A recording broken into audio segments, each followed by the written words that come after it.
الله الرحمن الرحيم. اللهم صل وسلم وبارك على سيدنا محمد وعلى آله وصحبه أجمعين. ازيكم حبايبي، عاملين ايه؟ وحشتوني. كل سنة وانتم طيبين، نسبة السنة الجديدة، ربنا يعود علينا وعليكم بخير يا رب، ويجعل على الأمة الإسلامية كده بخير.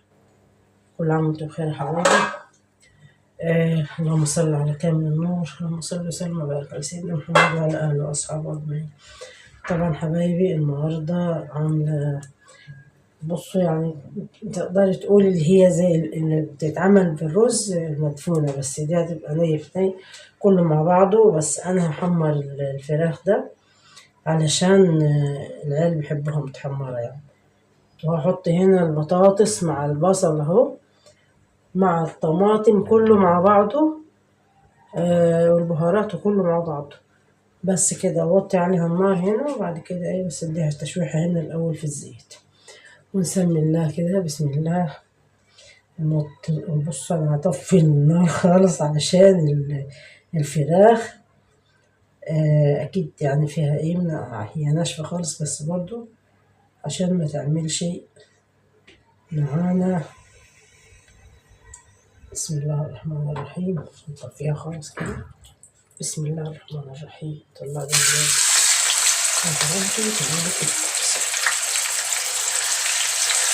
هنا مبهراها حطالها ملح وحطالها كمان لما كان عندي الزبدة دي عشان متفرقعش في وشي، وحطالها البهارات على خفيف يعني. بس كده هنولع المية تاني، بسم الله الرحمن الرحيم.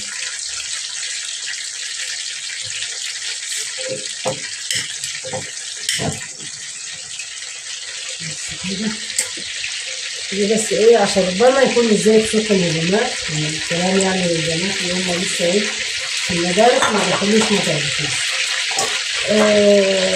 طبعا في ناس يعني مفيش حد يوريها عشان عايشة في غربة هنا ربما يكون الزيت سخن.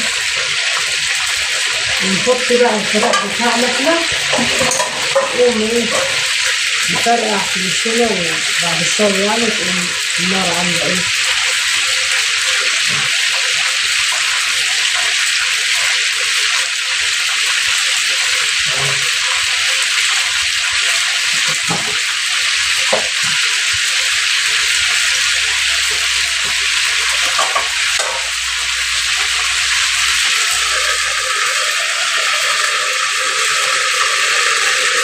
بس انا كده زي ما شايفين تشويحة بسيطة كده، بس معلش عشان الصوت. طبعا يا جماعة انا كده حطيتها صدمة زي ما شايفين.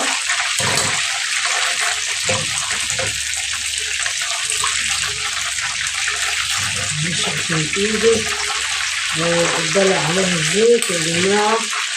في معلومة هقول لكم عليها، لو حد اتدلقت عليه الزيت ولا حاجة، الصابونة اللي هي بتاعة الوش ترغيها في المية وتلحقي على طول، متحطيش لا معجون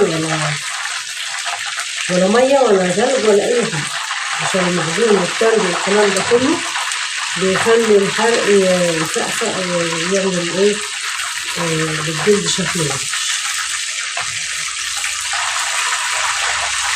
بس كده نشيل بقى الحاجات من الزيت ده. بسم الله الرحمن الرحيم. دي بقى قطعة بنطلون اللي هو الجيز ده، عشان دي بقى ما بتلسعش في الايد. نسوي بقى كده زي ما شايفين، نعلي كده النار كده اديناها صدمة. وهتاخد كمان مع البصل والطماطم.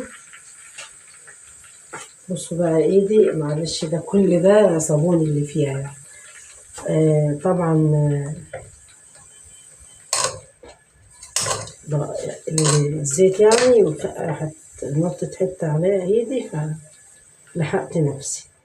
انا اي بتاع ده زيت او حرق يا جماعة ما ينفعش فيه غير ايه اللي هو الصابون، الغاوة بتاعت الصابون.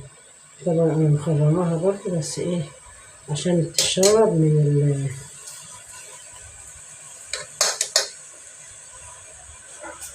كده مع البطاطس والطماطم. طبعا انا مبهرة هنا كل حاجة، حتى البهارات بتاعتنا مبقاش معايا غير الزعتر، نحط حبة الزعتر كده.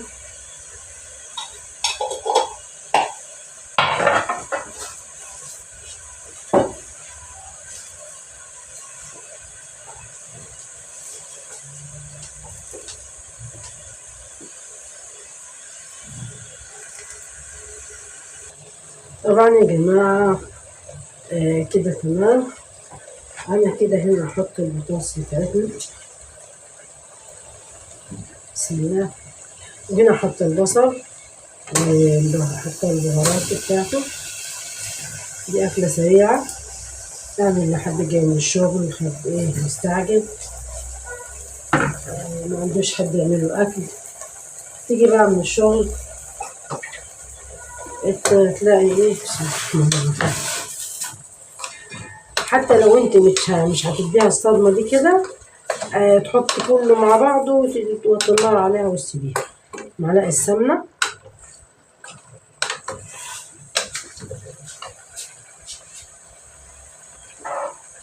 ونحط كركم كمان معانا،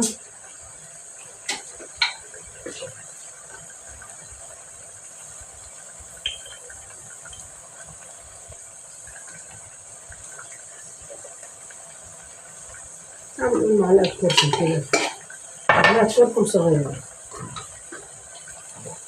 كده. ايه هنجيب الطماطم دي بتاعتنا، بسم الله كده.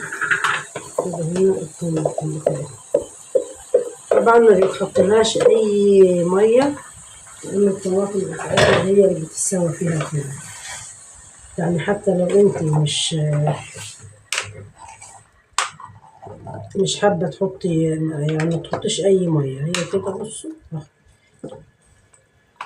حابة تديها صدمة زي ما انا عملت كده ماشي، مش حابة تديها صدمة خلاص زي الفل. هتخرميها بالشوكة عشان اللحمة بتاعتها تشرب من الطماطم دي والحلاوة والحاجات الحلوة دي كده، والبهارات بتاعتنا والبصل، ونروح ايه مغطيين عليها زي ما شايفين كده. البطاطس تستوي تبقى زي الفل. وبس جنب منها رز مثلا تحطي له كركم، مش هتحطي خلاص رز ابيض عادي. بس كده وتمام التمام. هنغطيها كده ونسيبها تستوى مع بعض كده، هتستوى ومع بعض كده ان شاء الله. هنعمل الرز برضو. ودي كده الاكلة السريعة، مش هتكلفك حاجة ومش هتتعبك في نفس الوقت. بس كده يا حبايب، ومع بعض كده بإذن الله مع الرز كمان. يلا كده نبص عليه، بسم الله ما شاء الله ما شاء الله، حول ولا قوة إلا بالله. بصوا بسم الله ما شاء الله. هذا كده بسم الله ما شاء الله تفتح النفس. لو انت مستعجلة وما عندكيش وقت، أحلى طبخ يعني أحلى أكلة بتعمليها كده. البطاطس هتدوب كده مع الفراخ كمان، كمل السوا دوب كده. بس مفيهاش أي نقطة مية يا جماعة، يعني مفيش، هي الطماطم بس.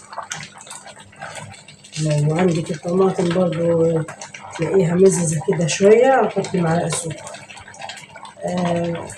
مسكرة، في طماطم بتبقى مسكرة يعني ما تحطيش السكر.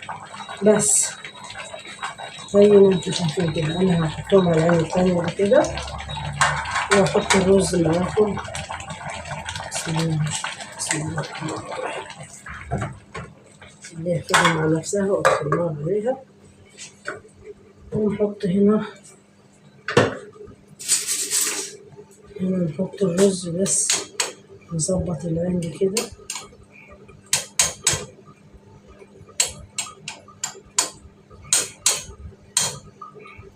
بس كده علشان ما تبقاش فيها، بص عشان الزيت اللي اتنطر علشان ما تبقاش فيها الشعلة بتاعتها حتة فيها نار زايدة، فيها حتة فيها ايه بتاع دي، عشان ما تخليش ايه الرز تسوي جنبه تسيب جنبه.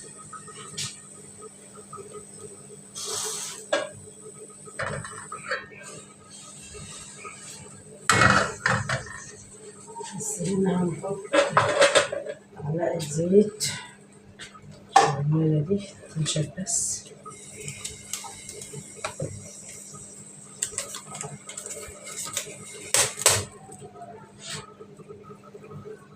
زيت كوكي، يلا بينا،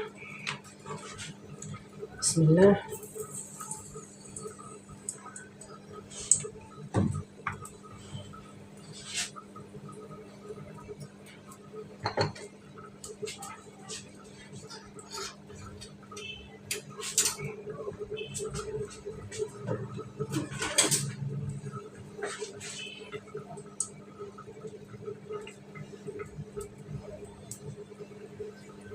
زيت كوكي،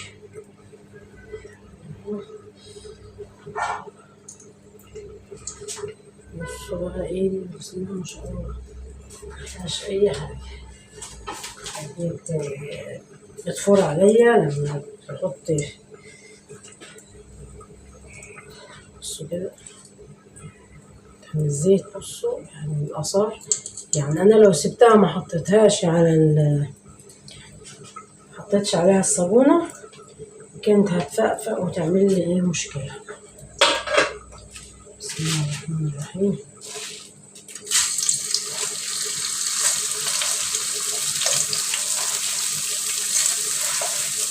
أنا هنا مش هخلي الرز واحدة واحدة عشان هحطيله كركم،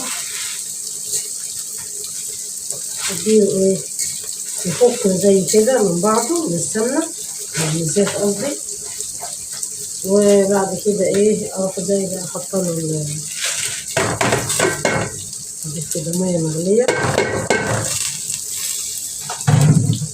كده على الحلة بتاعتنا بتاعت المية المغلية.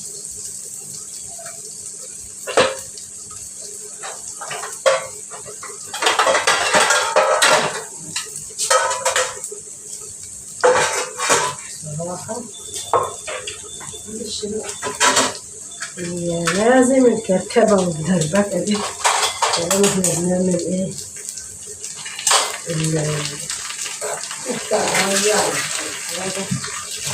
غصب عننا يعني الأصوات دي.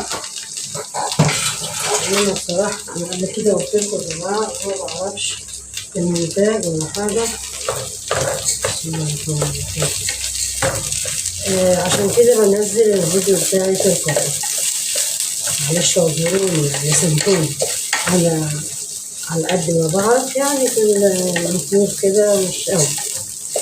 لو محمد موجود بيعمل لي الفيديو، لو مش موجود بنزله على كده بكل تكاته وحركاته والأصوات زي ما بتسمعوا. معلش حبايب قلبي سامحوني يعني.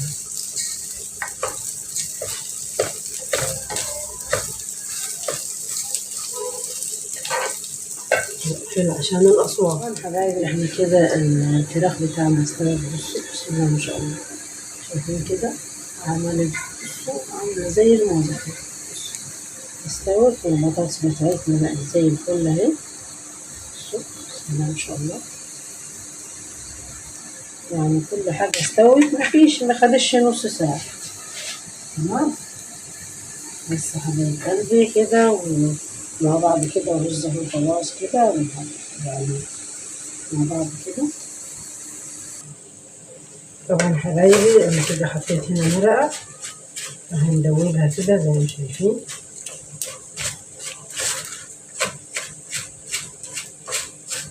انا ما بحطش المرقة في المية عشان ربما المية تكون زيادة، فوائد المرقة تبقى في الرز بتاعنا. انا كده دابت والرز زي ما شايفين كده فلفل كده من بعضه. حتة مرقة اهي.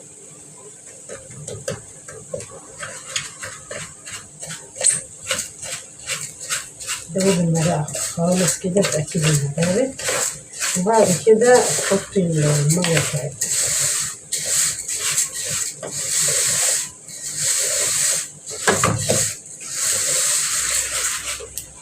نحط هنا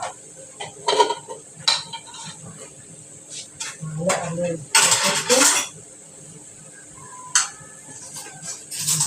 من الكركم، نضيفة، مش عايزينها ايه اصفر قوي ولا.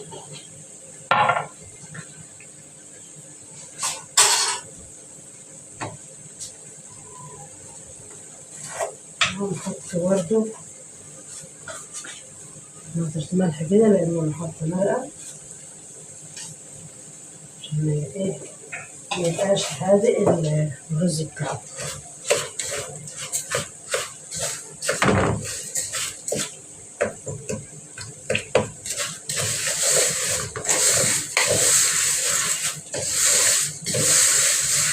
ممكن تحطي في المية بعد ما تحطي الشوربة بتاعتك، ممكن تحطي الرز زي ما انا عاملة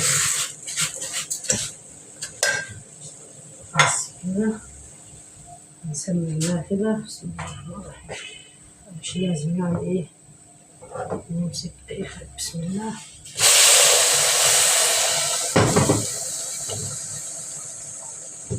ايدي اللي اتمسحت.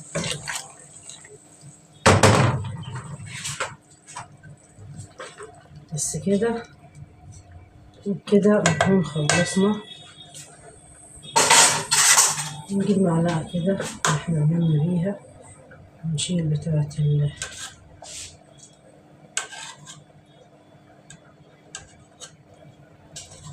الرز دي محروقة.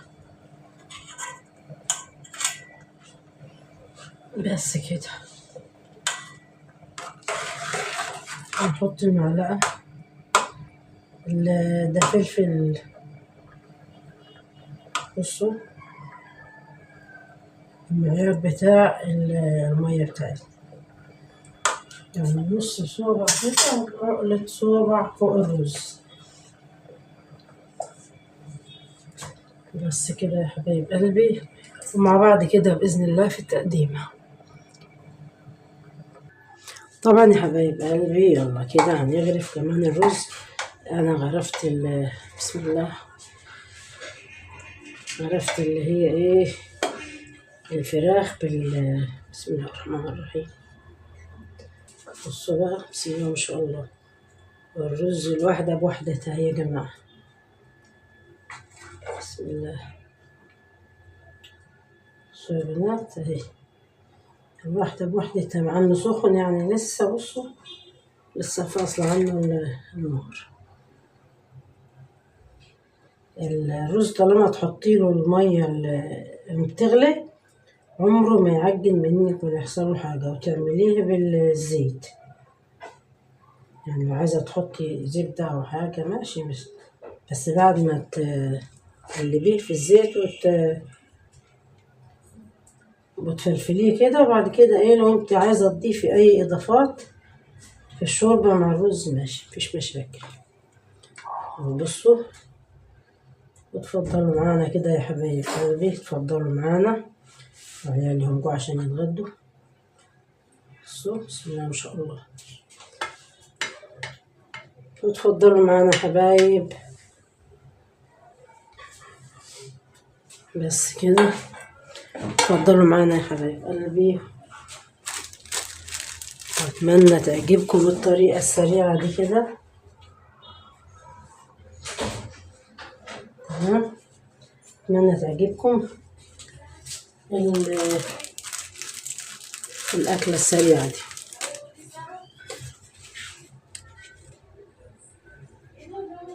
ماشي، يلا يا حبايبي واتمنى تعجبكم حبايب قلبي. طبعا الطريقة اللي انا عملتها دي وفي حفظ الله ورعاية الله، ان شاء الله تعجبكم كده الاكلة الحلوة دي كده، والفراخ واحنا عملناهم مع بعض كده اول باول.